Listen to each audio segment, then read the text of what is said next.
En mayo leí unos libros que me gustaron bastante, pero también un montón que se me quedaron como meh. Estaban bien, pero tampoco me enamoraron. Déjame abajo en los comentarios cuál fue tu mejor lectura del mes de mayo. Pero nada, yo soy Jack y esto es Project Dragonfly.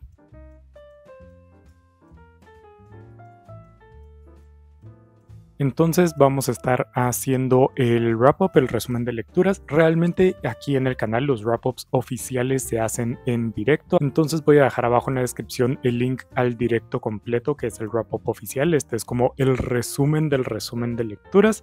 Y pues les recomiendo encarecidísimamente que si alguno de los libros que menciono aquí les interesa al menos un mínimo, pues que vayan al directo a escuchar mis opiniones y mi comentario, que va un poquito más a profundidad y es un poquito más extenso. También abajo en la descripción tengo diferentes links para donar a diferentes organizaciones de ayuda humanitaria para Palestina. Pero bueno, el primer libro que leí durante este mes de mayo fue El juego del ángel de Carlos Ruiz Zafón, la segunda entrega de la saga de El cementerio de los libros olvidados, esta gran saga muy querida, muy amada.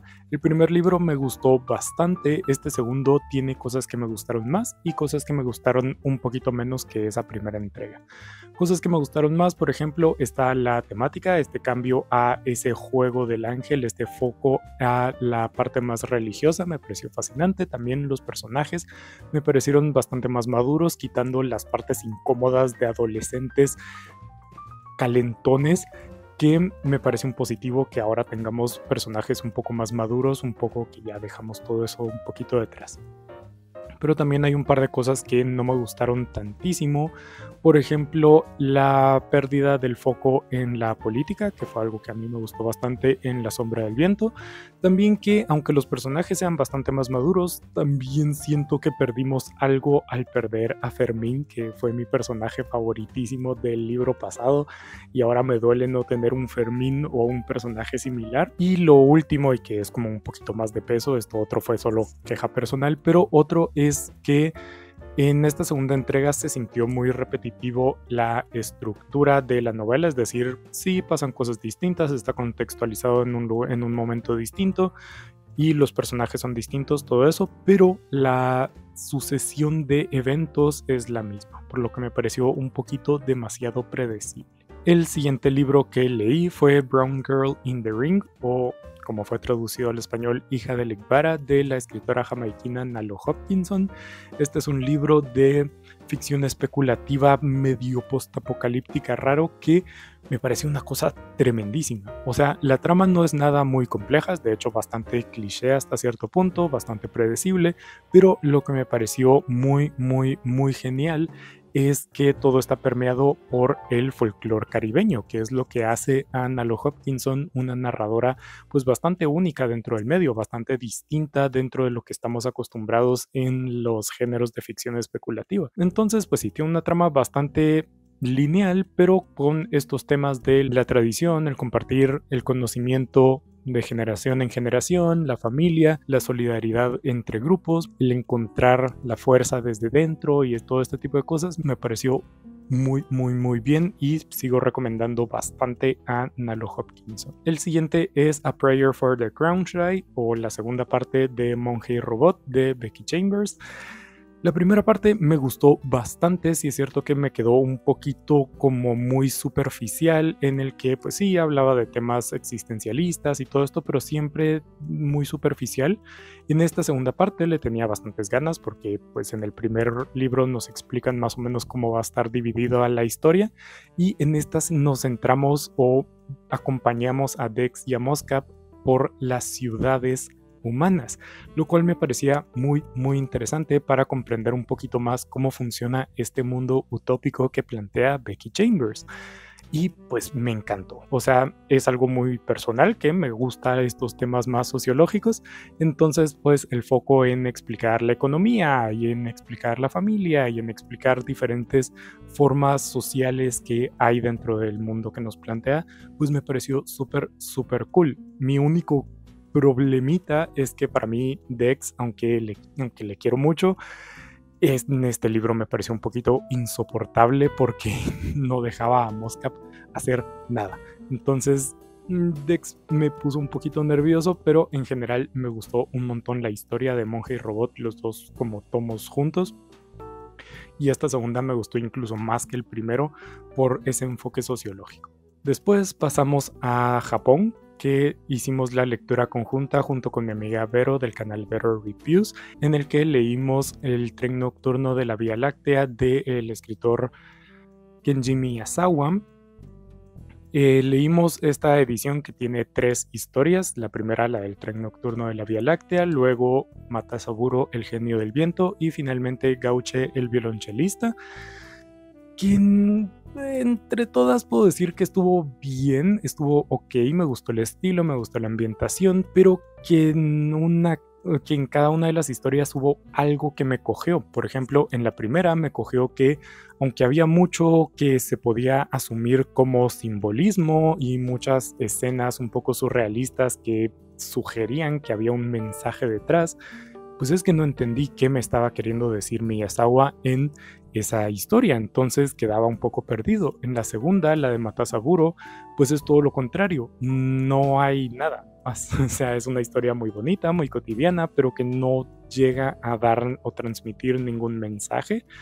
Y la última, la de Gaucha el violonchelista, fue la que más me gustó porque sí sentí que tenía esa combinación de no solo ser una bonita narración con un mensaje claro sin llegar a ser obtuso, pero es el más corto de los 3, entonces se me quedó cortito. Pero que en general me gustó un montón la ambientación de Kenji Miyazawa en estas 3 historias. Luego pasamos a probablemente mi peor lectura del mes, que fue Mapa de otros mundos de Rodrigo Fuentes, escritor guatemalteco, que es un tipo de memoir que recuerda cierto momento de que pasó él y su familia con ciertas controversias políticas y cierta como persecución política aquí en Guatemala, que mi principal problema con el libro es que no entiendo cuál era el objetivo de Rodrigo Fuentes. ¿Para qué salió este libro? ¿Para quién? ¿Quién lo va a leer y considerar valioso lo que está plasmado en las letras? Porque es un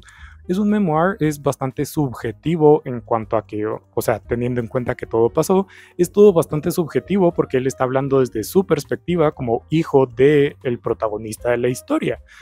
No solo eso, sino que también hay una mezcla muy extraña entre centrarse en las acciones y en la historia, el dramita y al mismo tiempo mezclarlo con diferentes anécdotas familiares que sí está cool, pero que no tienen relación la una con la otra, entonces rompe la narración y queda la sensación de que este es más una historia familiar que debería haber estado ahí guardadita en el librero familiar y no en una imprenta.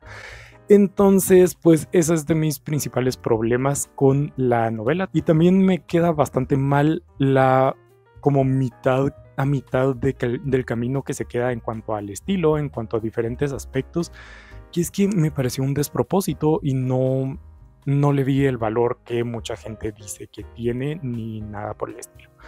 En el directo de este libro hablé por casi 1 hora, así que si quieren escuchar realmente y más a profundidad por qué es que no me gustó este libro, pues les recomiendo otra vez ir a ver allí. Normalmente estos wrap-ups los hago editando ese directo, pero esta vez quise probar algo diferente y hacer un video específicamente como wrap-up.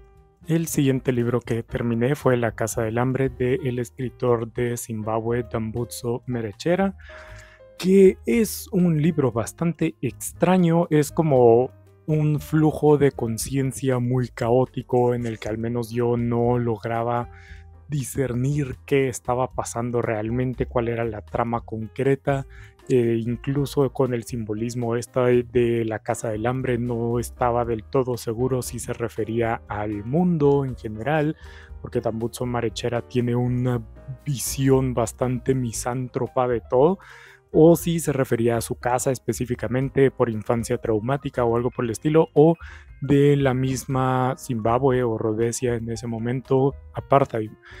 Entonces, pues por un lado me gustó bastante el estilo, porque aunque no entendí la trama como tal, sí que se entiende bastante bien el sentimiento que quiere transmitir Marechera, y al mismo tiempo dentro de ese caos narrativo hay mucha poesía en el estilo, lo cual me parece fabulosísimo. Hay unas metáforas que están muy bellamente construidas, pero que, como digo, la trama como tal no entendí muy bien qué me estaba tratando de decir o qué estaba pasando.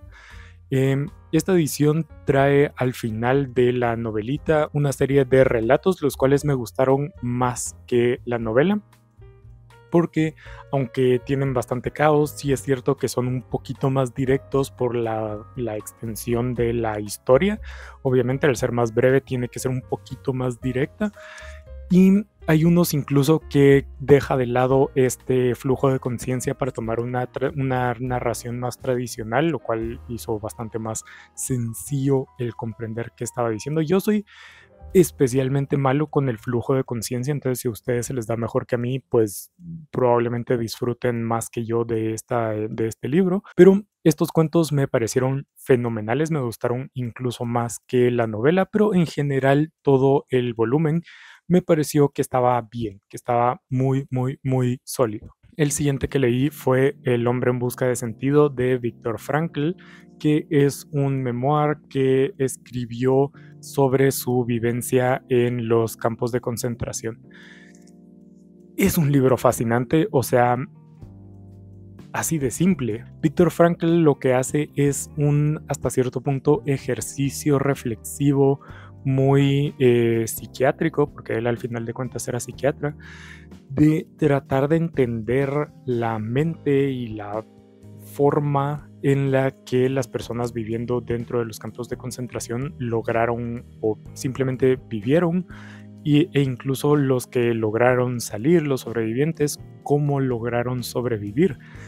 Lo que más me gustó es que no busca contar una historia dramática, no busca nada por el estilo, sino que, como digo, él busca genuinamente entenderse a su entorno y a sí mismo, entender cómo él pudo sobrevivir eso, que habla en cierto punto que para alguien externo puede parecer un milagro casi el sobrevivir una circunstancia tan inhumana y tan terrorífica, y no solo a personas externas, sino que él mismo, viendo en retrospectiva, le costaba creer que en serio había sobrevivido.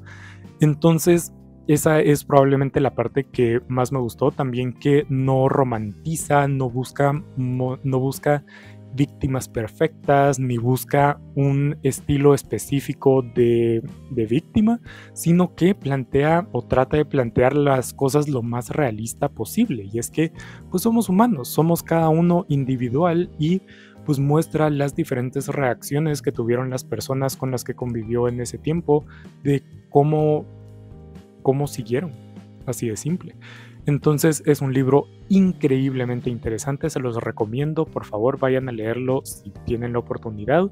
De ahí hay una segunda parte que es como un apartado más teórico, académico, sobre su teoría de la logoterapia, que eso a mí ya me superó un poquito. Yo no soy psiquiatra, no soy psicólogo, entonces hay muchas cosas que se me resbalaron, que no terminé de entender, pero es un planteamiento muy interesante aún así de lo que llegué a entender.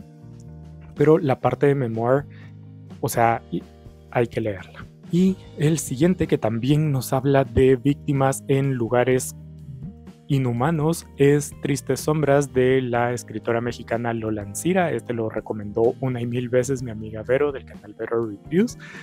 Entonces finalmente llegué a leerlo. Esta es una recopilación de cuentos que se divide en dos. La primera narra cuentos localizados en el psiquiátrico de La Castañeda, y la segunda parte en la prisión de Lecumberri. Y hay algo al inicio que me dejó un poco como fuera, y es que yo no soy mexicano, entonces aunque puedo comprender como los mecanismos y las instituciones como un ente general, no llego a comprender o empatizar con La Castañeda y Lecumberri específicamente, porque es un poco ajeno en cuanto a la historia y todo eso, pero que los cuentos me parecieron todos muy buenos, que retratan de una manera muy Foucaultiana toda esta perspectiva de cómo y quiénes terminaron en estos lugares. Y no solo eso, sino también los tratos inhumanos que al final de cuentas en su momento se creía que tal vez estaban ayudando, pero que en retrospectiva lo vemos como algo tan inhumano.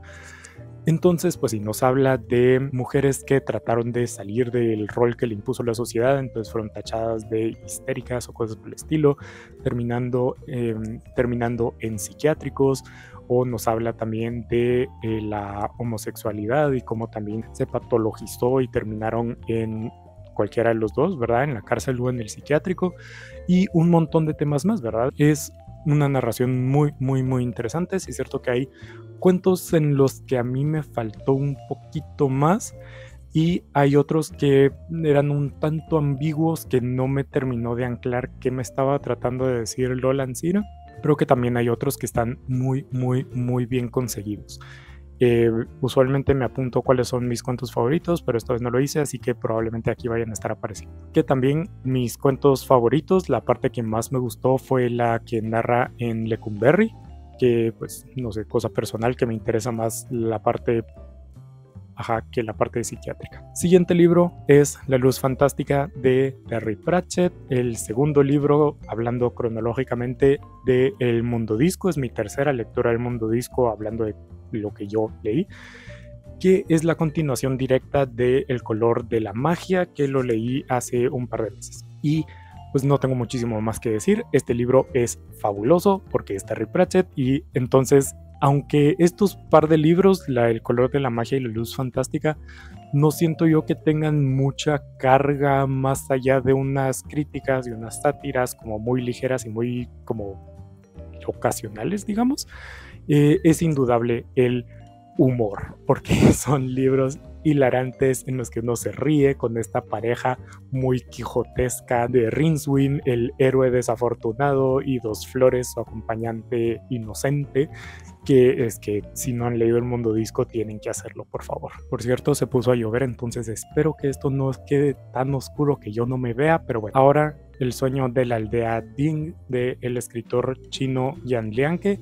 Este es otro de mis intentos de encontrar algo de literatura china que me guste, y se quedó cortito. Es un libro muy interesante, histórico, que se centra en la crisis del VIH-Sida que surgió después de campañas que inició como campañas de donación de sangre, pero después la corrupción y el oportunismo lo llevó a ser como venta de sangre constante, que llevó a una epidemia de VIH-Sida, que es un tema que me parece súper, súper, súper interesante y súper importante de abordarlo, pero es que el libro me quedó cortito. El estilo me gustó un montón, ya saben que yo soy súper fan del estilo de la repetición y que los autores lo usen. Entonces, en el estilo también me gustó bastante. Lo que no me gustó es que no me pareció que fuera muy concreta la idea que quería transmitir Yan Lianke, y es que primero que nada tenemos un narrador que no me parece la mejor opción. Sí es cierto que es interesante, es distinto, pero no me parece la mejor opción para transmitir una historia tan personal y tan dura, tan emotiva. Aparte de eso, tenemos muchas sugerencias de qué puede ser las cosas que nos está mostrando. También hubiera agradecido yo un pequeño prólogo diciendo de qué se trata, porque yo pensaba que todo esto era algún tipo de símbolo. Hasta después fue como, no, esto no puede ser un símbolo, esto tiene que haber pasado, y efectivamente sí es, como digo, histórico, que también culpa mía por no haberme enterado antes, pero que también entran como diferentes cambios que se centran en diferentes personajes. Hay un momento que gira alrededor de esta escuela donde se concentran los enfermos, que empieza a tomar tintes de algo como el ensayo de la ceguera de Saramago, que después incluso evoluciona a un tipo de rebelión en la granja, pero que después no llega a nada y simplemente cambia el foco de la narración a un romance entre dos enfermos, y que está súper cool, pero que no tiene mucho peso dentro de la trama en general. Entonces, que no sé muy bien cómo se conectaba, y después pasa a otra parte que sí entiendo que todos son al final de cuentas vivencias únicas y vivencias subjetivas de cada uno de los pacientes durante esta epidemia, pero que cuanto a narración me quedó deficiente. No sentí yo que realmente tuviera algo que lo cerrara todo. No sé cómo explicarme. Entonces, pues sí, es otro libro chino que, aunque no lo odie, no me termina realmente de convencer. No llego realmente a decir que me gusta. El siguiente libro que leí es un poemario que es ¿Por qué has dejado el caballo solo?, con el estado de sitio del poeta palestino. Ya saben, links en la descripción para donaciones a diferentes ayudas humanitarias en Palestina, del escritor palestino Mahmoud Darwish. Como digo, es un poemario doble que publicó Cátedra junto y es muy bueno. Obviamente es muy bueno. Sí es cierto que personalmente el estilo poético de Darwish no es muy lo mío. Darwish escribe bastante extenso, principalmente en el primer poemario, porque has dejado el caballo solo. Escribe muy extenso, como tipo poema narrativo y todo eso, que a mí personalmente en poesía me cuesta realmente sentir ese estilo, pero también es cierto que los poemas tienen una emotividad increíble y una belleza innegable.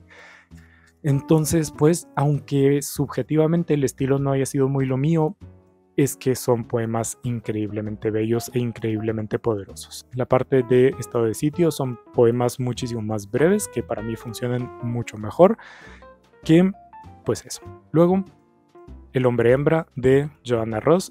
También fue recomendación de mi amiga Vero del canal Vero Reviews. Entonces, como vieron, un mes muy Vero. Pero bueno, este es un libro de ciencia ficción que más o menos sigue una trama de un viaje en el tiempo alternativo, en la que pues comenzamos con una protagonista en un futuro alterno en la que los hombres nos extinguimos y se crea una sociedad bastante utópica solamente de mujeres, que hace un viaje en el tiempo a un pasado alternativo para ver cómo estamos, ver cómo está la sociedad y todo esto. Eso es más o menos la trama al inicio, pero lo que tiene este libro es que es un despelote total, que es un caos. O sea, es una novela caótica a más no poder. Que eso es en parte muy bueno, pero en parte no tan bueno. ¿Por qué es bueno? Porque transmite muy bien, siento yo, el sentimiento de Joanna Ross con lo que quiere decir, ¿verdad? O sea, todo es una muy fiera crítica al patriarcado, a las violencias individuales, a las violencias sistémicas, de las violencias micro a las macro, todo. Entonces, con ese caos logra mostrar bastante duro eso que ella siente, no solo lo que racionaliza, sino que también lo que siente, lo cual me pareció genial. El estilo también logra atravesarlo de una manera muy interesante, en la que tiene sentido, pero al mismo tiempo no. Entonces el estilo me parece muy interesante porque es muy caótico y funciona, pero que al mismo tiempo, en cuanto a trama, tampoco es como que te enteres mayor cosa. Comenzando desde el hecho de que las tres protagonistas tienen un nombre muy similar. Entonces entiendo que el propósito de Joanna Ross era simbolizar el hecho de que todas son Joanna y Janine y todo esto, pero que al mismo tiempo uno lector tratando de discernir la trama, pues es que es muy complicado y salta de tiempo y salta de protagonista y salta de enfoque, y entonces que es muy complicado, así de simple. Me gustó, como digo, la crítica, me gustó bastante el estilo, pero si lo estamos juzgando como novela como tal, pues es que se me queda un poquito corta porque es que no se entiende. Y el último libro que leí durante este mes de mayo es Después de El fin, de la escritora guatemalteca Vania Vargas. Esta es una pequeña recopilación de cuentos con 21 cuentos más o menos que me gustaron un montón. He estado teniendo un poco de problema con los cuentos porque, aunque es un género que me encanta, no siento que haya estado conectando suficiente con las antologías de cuentos que he leído, pero llegó Vania, y es que Vania escribe el tipo de cuentos que a mí me encanta. O sea, el estilo, el enfoque, el todo que a mí me encanta. Cuentos tirando a breves que en su brevedad esconden bastante y terminan con un gran puño en tu estómago, que es justamente, como digo, el tipo de cuento que a mí me gusta. Tiene cuentos desde 3 oraciones literalmente hasta el más extenso, que tendrá unas 5 páginas más o menos, que todos me parecieron bastante buenos. Sí es cierto que hay unos que me parecieron demasiado ambiguos para realmente entender qué estaba pasando, o al menos yo no logré entender dentro de esa ambigüedad, pero que hay otros que otra vez no me recuerdo los títulos, pero que me parecieron fenomenales, que me gustaron, que es, como digo, literalmente el tipo de cuento que a mí me gusta. Entonces, pues sí, muchas ganas de seguir leyendo a Vania. Y que, pues sí, no sé. Y creo que ahí está todo por hoy. Eso fue todo el wrap-up de este mes. Si les gusta más en este estilo, yo sentado frente a la cámara en vez de el directo editado, déjenmelo abajo en los comentarios. Simplemente por saber y para ver qué formato también me sirve más a mí.